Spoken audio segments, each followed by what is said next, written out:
बहुत बढ़िया अवसर है। मंत्र न चले नाम चला लो, नाम न चले तो चतुरासी जी गुनगुनाने लगो। बिल्कुल अवसर मत दो, जैसे दुश्मन नीचे गिर पड़ा है आप ऊपर चढ़े हो, अब उसको ऊपर आने का अवसर मत दो।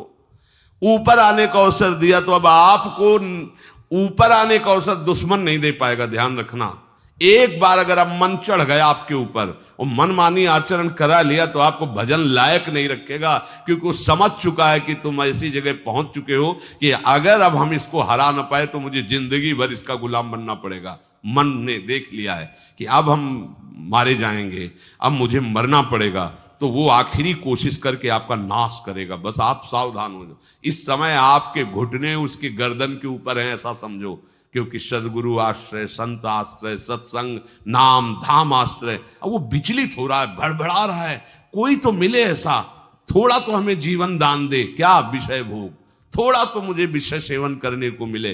चूक कर दी तो फिर गिरा देगा।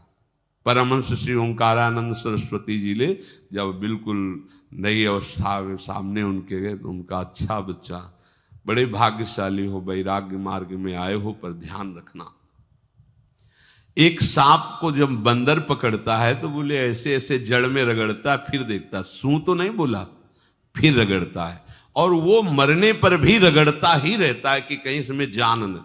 बोले बस ऐसे ही साधु को, साधक को, उपासक को अपने मन को रगड़ना है। राधा वल्लभ सिंह हरिवंश, राधा वल्लभ सिंह हरिवंश, राधा वल्लभ सिंह हरिवंश।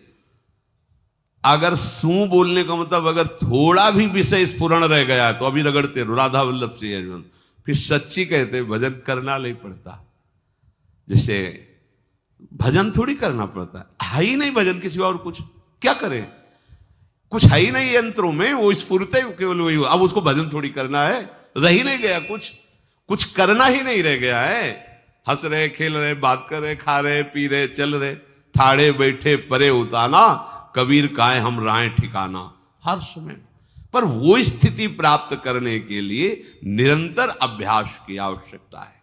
श्री भगवान कह रहे हैं कि परमम पुरुषम दिव्यम याति पार्थानुचिंतयेत, जो मेरा सदैव चिंतन करता रहता है, दिव्य परम पुरुष का साक्षात्कार उसको अपने चित्त में ही हो जाता है। चित्त स्थान भगवान वासुदेव का है।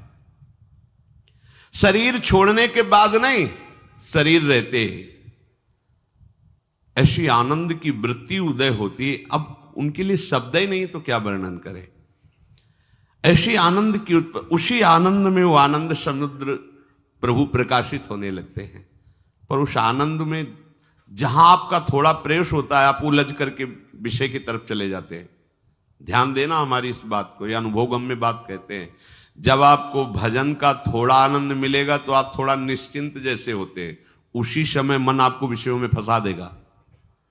जब आपको भजन का अभ्यास बढ़ने लगे, आनंद मिलने लगे, तो आपको उदासीनता बढ़ानी है, हंसना नहीं है, लोगों से मिलना नहीं, खेलना नहीं है, क्योंकि इस समय चढ़ाई का है। आनंद स्फुरित होने लगा, बचाओ, बिल्कुल आसपास से सुरक्षित हो जाओ। वो आनंद ही आपको ऊपर ऐसी स्थिति में ला देगा जहां ये विषय नहीं ले जाएंगे। भगवान कह रहे परमम पुरुषम दिव्यम याति पार्थानुचिंतयन्, जो निरंतर अभ्यास चिंतन का करता है उससे चित्त में ही भगवत साक्षात्कार हो जाता है। अगर आप सावधान नहीं रहेंगे, चिंतन सही नहीं रहेगा आपका, तो किसी भी अवस्था में ये विषय चिंतन छूटने वाला नहीं। अभी हमारे पास अवसर है, अभी हमारे पास समय है, चूको मत। ये बहुत सूक्ष्म लड़ाई है, ये कोई बाहर के लाठी डंडा गोली वाली लड़ाई नहीं है, ये अंतर की लड़ाई है। इसमें बड़े बड़े हार जाते हैं। अगर कोई जीत पाता है तो एकमात्र भगवान को समर्पित चित्त वाला जीतता है। हमें लगता है आपको बढ़िया समर्पण का अवसर है। अब आप ये जो मना किया जाता है, उन विषयों का भोग करते हैं, विषयों का सेवन करते हैं, तो फिर ऐसा लगता है अब हम नहीं कर पाएंगे, हमारे पास कोई चांस नहीं रह गया कि अब आपको संभाल सके। इसलिए आप सहयोग कीजिए। ये बाहरी आनंद 4 दिन का है, मान जाओ, बाहरी आनंद। ये श्री जी के मार्ग के लिए हम कह रहे हैं किसी जन्म में भगवत प्राप्ति करनी। अगर आप नहीं कर मानोगे, मनमानी आचरण करोगे तो भ्रष्ट हो जाओगे। ये संसार का स्वरूप है, किसी न किसी बहाने से वो आपको सतमार्ग से हटाएगा। ना किसी को घर आने दो, ना किसी के घर जाओ, ना किसी को रंग लगाओ, ना किसी से रंग लगवाओ। अपनी प्रिया प्रीतम के साथ होली खेलो। यहां जो सत्संग हो रहा है ठीक है, सुना, एकांतिक किया, कुटिया में जाओ चुपचाप, अपने श्री जी को रंग लगाओ, श्री जी के सामने पद गाओ, श्री जी के सामने नाचो, उन्हीं तो भावना में उनके साथ खेलो, किसी और की जरूरत नहीं।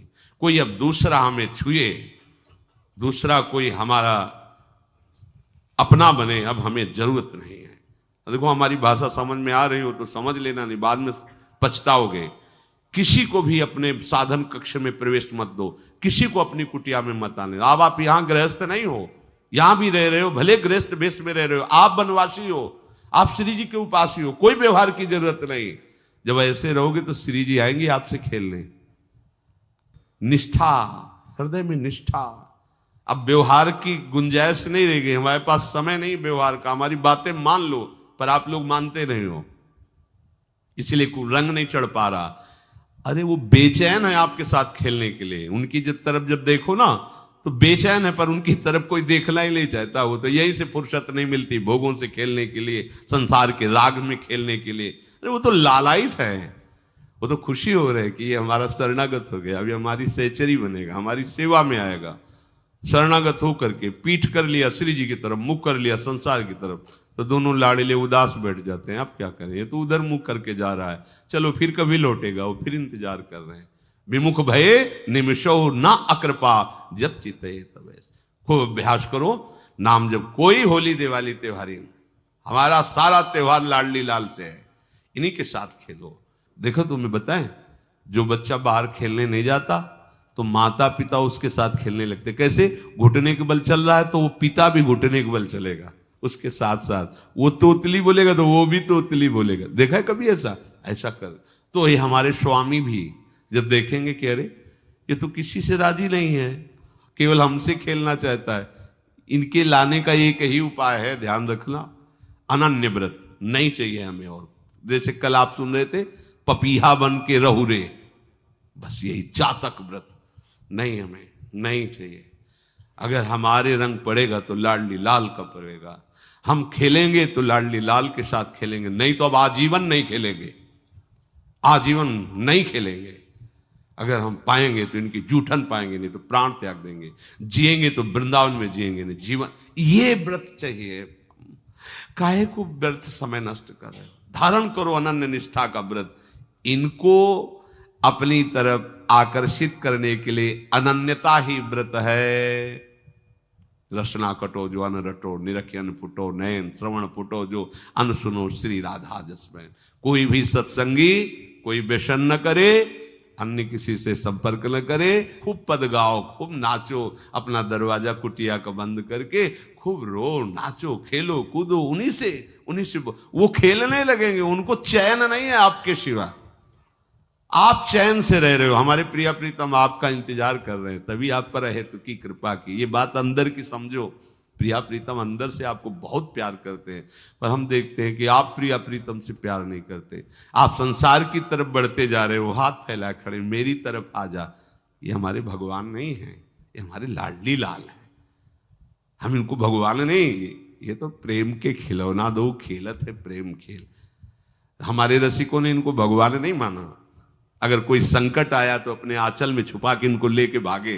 ये नहीं सोचा कि अखिल लोक ब्रह्मांडों का ईश्वर, इसको छुपा के भागने की क्या जरूरत है। चाहे बिहारी जी को, चाहे राधा वल्लभ लाल को, जब कभी कोई ऐसा भय आया है तो ऐसा नहीं सोचा कि भगवान रक्षा करेंगे, नहीं, इनकी रक्षा हमें करनी है। इनको छुपा करके, कभी कामवन में राधा वल्लभ लाल को, कभी बिहार वन में से बिहारी जी महाराज, छुपा छुपा के अपने अपने ठाकुरों। तो हमारे ये लाडले हैं, प्यारे हैं, इन्हीं के साथ खेलना है, इन्हीं में रहना है। अब इन्हीं के पास रहना है, इन्हीं में रहना है। दो बात ध्यान रखो, इन्हीं के पास रहना है, इन्हीं में रहना है, बस।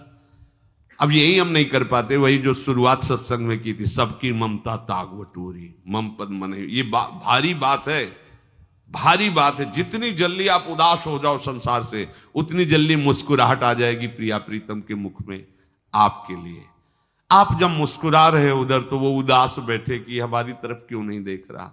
अब हमें अपने प्यारे को उदास नहीं करना, प्यारे को मुस्कुराहट से युक्त करना है। क्या हम उदास हो जाएं? ताते मौन रहे वो उचित है, जगते भयो फिरे बैरागी, वृंदावन रस में अनुरागी। इसकी खूब चिंतन परायण रहो, कोई भी विषय का सेवन ऐसा ना करो जो आपकी बुद्धि भ्रष्ट कर। कोई आपने ऐसा गंदा व्यसन, गंदी बात, गंदी चेष्टा, आप परसों नरसों, फिर आगे क्या? आपका जो साधन मार्ग वो ढक जाएगा, फिर प्रमाद छा जाएगा। हमें किसी भी उत्सव में, किसी भी उत्साह में अपनी प्यारे जू की अनन्यता और सिद्धांत को नहीं छोड़ना, अपने मार्ग में चल। ये अध्यात्म है, अध्यात्म। ये दान पुण्य की बातें नहीं है, ये लोक लोकांतर में भटकने की बातें नहीं है, सीधे भगवत प्राप्ति की बातें हैं। यत करोषि, जो भी तुम करोगे वो तुम्हें अपने आराध्य देव के लिए करना है, आराध्य देव को समर्पित करना है। देहाभिमान अभी कुछ ही समय में गलित हो रहा है, ऐसा आपको अनुभव होने लगेगा। कैसे समझेंगे देहाभिमान गलित हो रहा है? जब आपका अपमान हो और आपको कोई फर्क न पड़े, आपका सम्मान हो, आपको कोई हर्ष नहीं हुआ, बड़ा लाभ हो गया, कोई सुख नहीं हुआ, बड़ी हानि हो गई, कोई दुख नहीं हुआ, शरीर स्वस्थ है, कोई हर्ष का विषय नहीं, शरीर अस्वस्थ है, कोई शोक का विषय नहीं। यह है देहाभिमान गलित होने का स्वरूप। यत करोषि, तो जो भी हम करें, पापाचरण भी करें तो श्री भगवान को अर्पित कर दें। बोले नहीं, तस्मात् शास्त्रम प्रमाणम ते कार्याकार्यो व्यवस्थितो। जो तुम्हें करना है उसमें प्रमाणित कार्य करने हैं, शास्त्र के अनुसार। यत करोषि, अब जो भी करोगे शास्त्र सम्मत करोगे और प्रभु को समर्पित करोगे। देहाभिमान बहुत जल्दी गलित हो जाएगा। यदश्नाशि, अशन भोजन, जो भी पाओगे पहले प्रभु को भोग लगाओगे, देहाभिमान गलित हो जाएगा। मान लो मेरी बात, ये सब 4 दिन के उत्सव, 4 दिन की चांदनी है। शोक समाज पूरा तैयार हो रहा है हमारे ऊपर आक्रमण करने के लिए। तुम्हें क्या पता, शोक का अंधेरा छाने के पहले ही व्यवस्थित जहां पहुंचना है वहां पहुंच जाओ, फिर अंधेरा छा जाएगा, कोई फर्क नहीं पड़ेगा। अभी आप यात्रा ही नहीं प्रारंभ किए हैं और अंधेरा आ गया तो मार्ग ढक जाएगा और जीवन व्यर्थ चला जाएगा। कुछ भी मत खाओ। कैसी धूर्तता हमारी बुद्धि में बैठी है। रसेंद्री की तृप्ति के लिए हम गुरुजनों की आज्ञा को रौंद करके चंद विषयों का सेवन करते हैं। धिक्कार है जीवन को। यदि आज्ञा उल्लंघन करके अमृत भी पीने को मिले तो विष हो जाएगा, ध्यान रखना। इंद्रियों की चाटुकारिता करते हद हो गई। अरे संसारी पुरुष में ऐसा देखे तो चलो, लेकिन जो भगवत मार्ग के पथिक, धिक्कार तुम्हारे जीवन को। प्रियाजू को बिना भोग लगाए अर्पित किए तुम पाने के लिए उत्साहित कैसे हो रहे हो? जिन वस्तुओं को निषेध किया गया है उनकी तरफ स्वप्न में भी अगर गति हो तो जलन होनी चाहिए कि स्वप्न में भी हमने कैसे स्वीकार कर लिया। कभी कभी ऐसा लगता है कि भगवत प्राप्ति बहुत कठिन है, ये समझने वाले नहीं। मेढक को तौलने का अगर हमें आदेश मिले तो तौलना बहुत कठिन है। 5 रखो, 2 उधर छिटक के चले गए, उनको घसीटो तो 3 पहले वाले फिर उतर के चले। ऐसे है, सावधान हो जाओ। ये आज्ञा का उल्लंघन तुम्हारे लिए नारकी गति का काम करेगा। अगर आज्ञा है कि अमृत नहीं पीना तो मत पीना, नहीं वो विष हो जाएगा। और अगर आज्ञा है विष पी लीजिए तो गरल सुधा रिपु करहि मिताई, गोपद सिंधु अनल शीतलाई। वो विष अमृत हो जाएगा, तुम्हारा शत्रु तुम्हारा मित्र हो जाएगा।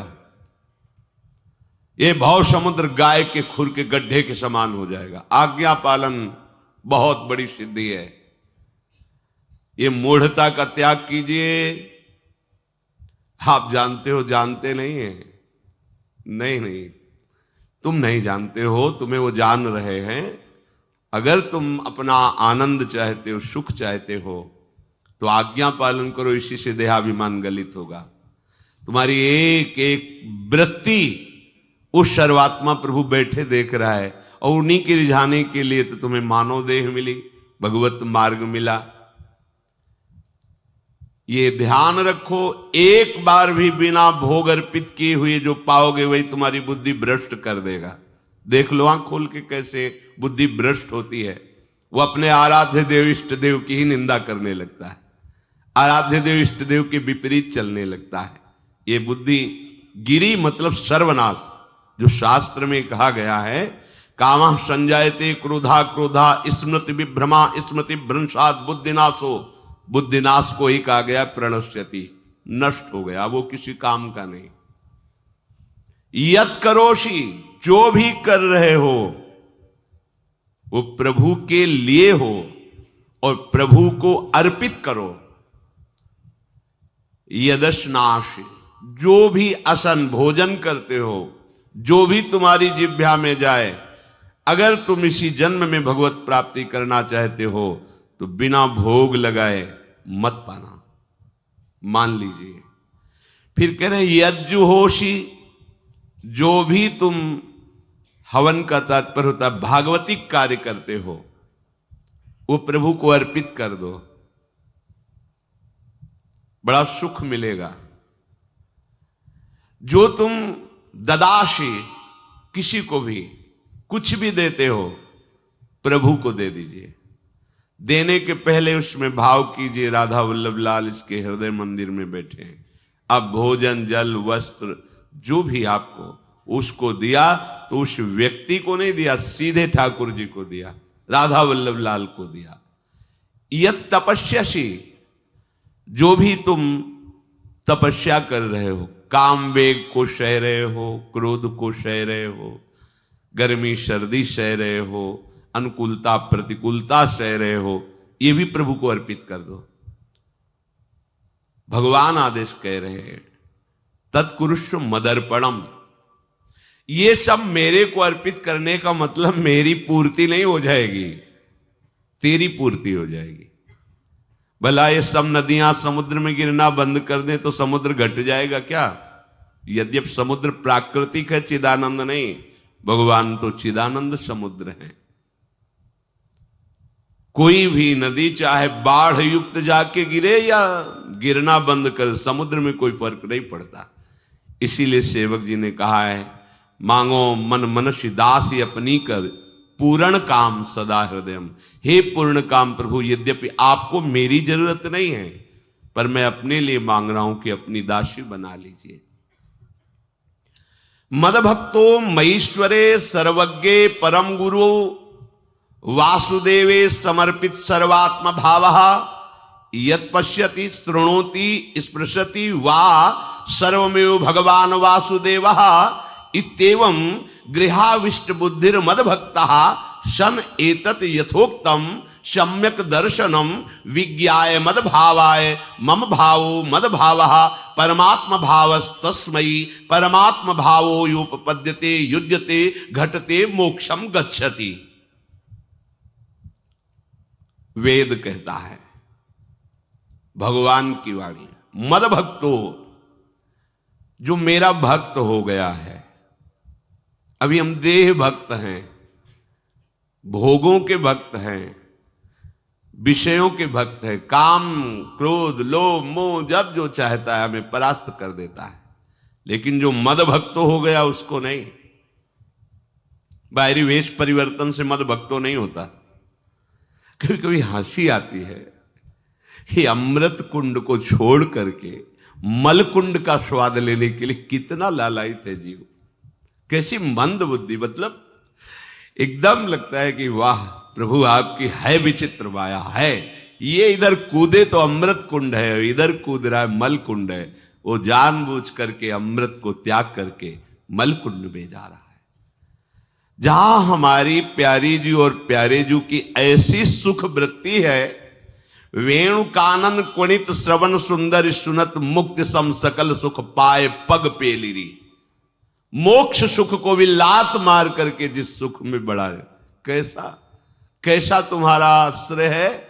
हमारे युगल सरकार का ऐसा सुख है कि मोक्ष सुख थूक देने योग्य हो जाता है, और आप युगल सरकार को एक तुच्छ विषय के लिए छोड़ देते। कैसे भक्त हो तुम, कैसे हो तुम? खुद प्रश्न करके देखो। कभी तुम्हें अपने ऊपर धिक्कार नहीं आता? अपने को बहुत चतुर समझते हो, अपने को बहुत प्रवीण समझते हो कि कोई नहीं जानता हम क्या खाते हैं, कोई नहीं जानता हम कहां जाते हैं, कोई नहीं जानता हम कैसे खिलाड़ी हैं कि खेल रहे। अरे पागल, तू कैसा खेल रहा है। ये जगन नाटक वैभवा, वो बैठे हुए डायरेक्टर सब कुछ देख रहा है और तुम्हारी कहानी लिख रहा है। बहुत होश में हो जाओ, हर समय तुम दृष्टि में हो, ऐसा मत समझो। मद भक्तो मईश्वरे सर्वज्ञ, समझ मैं सर्वज्ञ हूं, मैं सब कुछ देख रहा हूं। परम गुरु, मैं गुरुओं का भी गुरु, परम गुरु हूं। भगवान बोल रहे वो है, वही परम गुरु है, क्योंकि गुरु शब्द ही उन्हीं के आगे है, दूसरा कोई नहीं, कोई है ही नहीं दूसरा, दूसरो न कोई, वही परम गुरु है, क्योंकि उनके सिवा कोई है नहीं, वही है परम गुरु। बड़े करुणा में है। अगर ये सोचा जाए कि भगवान की वाणी और गुरु की वाणी अलग है तो भ्रम है आपको। भगवान की वाणी गूंज रही है, पकड़ो। आपको लगेगा बातें कर रहे हो, कहां गूंज रही है? अभी ट्रांजिस्टर लाइए, लखनऊ लगाइए, अभी बोलने लगेगा। तो वाणी गूंज रही ना लखनऊ की। कानपुर लगाइए, कानपुर बोल लेगा, क्योंकि उसमें पावर है उस वाणी को घसीटने का। एक यंत्र जैसा तुम्हारे अंदर तो पावर नहीं है, तुम अपने को बहुत पावरशील समझते हो। एक इतना बड़ा ट्रांजिस्टर लाइए, उसे आप अभी लगाइए बंबई, वो अगर स्टेशन आ रहा पकड़ में तो बोलने लगेगा कि बंबई की आकाशवाणी से बोल रहा हूं। आकाशवाणी पकड़ रहा है वो। तुम्हारे अंदर कितनी सामर्थ्य है। तुम गुरुवाणी सामने से नहीं पकड़ पा रहे हो, आकाशवाणी क्या पकड़ोगे? बहुत ज्ञानी, बहुत विज्ञानी, वो एक यंत्र पकड़ रहा है लोक के स्टेशनों को। अगर तुम मंत्र पकड़ लो तो तुम भगवान की वाणी ऐसे सुनोगे, ऐसे देखोगे, कहीं दूर थोड़ी है, सामने नृत्य करते रहते हैं। नेत्र खुले थोड़ा, पावर आप में है, जो मंत्र मिला है वो यंत्र पकड़ता है स्टेशन। पावर तुम्हारा सीधे पावर हाउस को पकड़ेगा। अखिल ब्रह्मांडों का पावर वासुदेवा समर्पित सर्वात्म भावः। तो यत् पश्यति यत् शृणोति स्पृशति, वो भगवान का स्पर्श करेगा, भगवान की वाणी सुनेगा, भगवान को ही देखेगा। कौन? जो मद भक्ता है। तो आप लोग बड़े कृपा पात्र हैं, भगवत मार्ग के पथिक बन गए। कहां फंसे हो यार, कहां? बड़ी हंसी आती है। साधक अपने छोटे से दोष को पहाड़ की तरह देखकर व्याकुल हो जाता है और गुरु और भगवान से पुकारता है, नाथ देखो मैं ऐसा, मुझे बचा लो।